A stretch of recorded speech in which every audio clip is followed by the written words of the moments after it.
Barka da zuwa wannan tasha tamu mai albarka mai suna Hayatu Salis.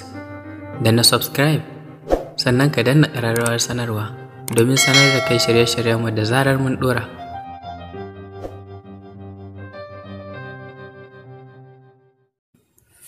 Tauraruwa ta musamman, ma'abociya ado, ma'abociya kyawun kallo a cikin taurarin duniya. Haƙiƙa zuciya na ɗauke da sanin farin ciki a cikinta, musamman idan ta tuna da kyawawan sunayenki. Haƙiƙa rayuwata nakan niyyar sadaukar da ita ne wake da kuma farin cikinki gabaki ɗaya.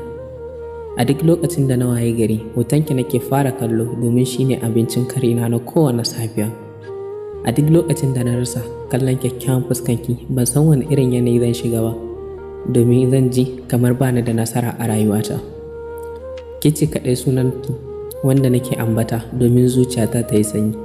Ko ina cikin ɓacin rai, hotonki kaɗai nake kalla domin cikar farin cikina. Ina son ki shine abin ambatona na kowane lokaci.